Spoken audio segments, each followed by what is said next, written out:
আগরতলার রবীন্দ্র ভবনে কঠিন বর্জ্য ব্যবস্থাপনা বিষয়ক এক উদ্বোধনী অনুষ্ঠানের আয়োজন করা হয়। অনুষ্ঠানে প্রধান অতিথি হিসেবে উপস্থিত ছিলেন মুখ্যমন্ত্রী ড মানিক সাহা। এছাড়াও উপস্থিত ছিলেন আগরতলা পুর নিগমের মেয়র তথা বিধায়ক দীপক মজুমদার, বিভিন্ন দপ্তরের আধিকারিক এবং অন্যান্য বিশিষ্ট ব্যক্তিরা। অনুষ্ঠানে কঠিন বর্জ্য ব্যবস্থাপনার গুরুত্ব তুলে ধরে পরিবেশ সংরক্ষণ, নগর এলাকার পরিচ্ছন্নতা বজায় রাখা এবং বর্জ্যকে সম্পদে রূপান্তরের বিভিন্ন দিক নিয়ে আলোচনা করা হয়। বক্তারা বলেন, সঠিক বর্জ্য ব্যবস্থাপনার মাধ্যমে শুধু পরিবেশ দূষণ রোধই নয়, জনস্বাস্থ্য সুরক্ষার ক্ষেত্রেও ইতিবাচক পরিবর্তন আনা সম্ভব। মুখ্যমন্ত্রী তার বক্তব্যে পরিচ্ছন্ন ও সবুজ ত্রিপুরা গড়ে তোলার লক্ষ্যে সরকারের বিভিন্ন উদ্যোগের কথা তুলে ধরেন। তিনি বলেন, বর্জ্য ব্যবস্থাপনায় আধুনিক প্রযুক্তির ব্যবহার এবং সাধারণ মানুষের সচেতন অংশগ্রহণ অত্যন্ত গুরুত্বপূর্ণ। এক্ষেত্রে প্রশাসন ও নাগরিকদের যৌথ প্রচেষ্টার উপরও তিনি গুরুত্বারোপ করেন।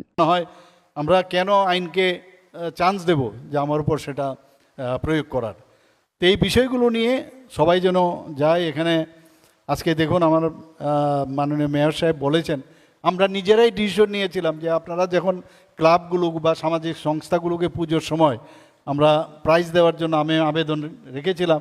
মাননীয় মেয়র সাহেব অলরেডি 1 লাখ টাকা করে দিয়েছেন।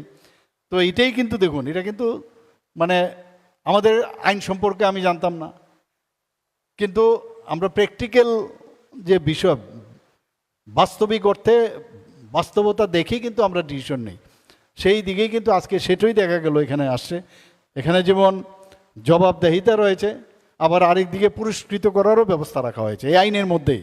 এবং ইনোভেটিভ কোনো আইডিয়া আছে কিনা, যেভাবে ঘটনাঘটে একটা স্ট্রাকচার তো দিয়ে দিয়েছে যে এইভাবে করবেন, তারপরেও আরও কিছু আছে কিনা সেইভাবে ইনোভেশনের মাধ্যমে ইনোভেটিভ আইডিয়া নিয়ে যদি সরকারের সাথে বা আমাদের যে মিউনিসিপ্যালিটির যারা আছেন তাদের কাছে আসেন, ডিএম সাহেবের কাছে আসেন, তাহলে একটা আমার মনে হয় যে ইতিবাচক একটা সংস্কৃতি আমরা গড়তে পারবো।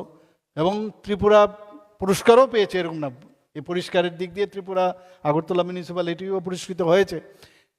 কিন্তু নজরদারি যে এত স্ট্রং যে মাইনিউট জিনিসগুলো দেখে আমরা পুরস্কারের পরেও আমরা নিজেরা কিন্তু দেখি কোনো না কোনো জায়গায় যদি গলিগালাতে যায় এমন সব অবস্থা দেখি যে ড্রেনগুলো বন্ধ হয়ে থাকে, বৃষ্টির মধ্যে হই হই করে, যখন বৃষ্টি বেশি হয় যে রাস্তা বা বাড়িঘরে জল চলে আসে।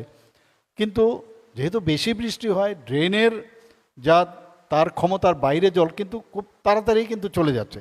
কিন্তু এর জন্য আমরা দায়ী। অনুষ্ঠানে কঠিন বর্জ্য সংগ্রহ, পৃথকীকরণ, পুনর্ব্যবহার এবং বৈজ্ঞানিক পদ্ধতিতে নিষ্পত্তিকরণের বিভিন্ন কর্মসূচি সম্পর্কেও আলোকপাত করা হয়। পাশাপাশি নগর উন্নয়ন ও পরিবেশ সুরক্ষায় এই উদ্যোগ গুরুত্বপূর্ণ ভূমিকা পালন করবে বলে আশা প্রকাশ করা হয়। পরিচ্ছন্ন শহর এবং সুস্থ পরিবেশ গড়ে তুলতে কঠিন বর্জ্য ব্যবস্থাপনা যে সময়ের দাবি, রবীন্দ্র ভবনের এই অনুষ্ঠান সেই বার্তাকেই আরও জোরালোভাবে তুলে ধরল। Bureau report, news now.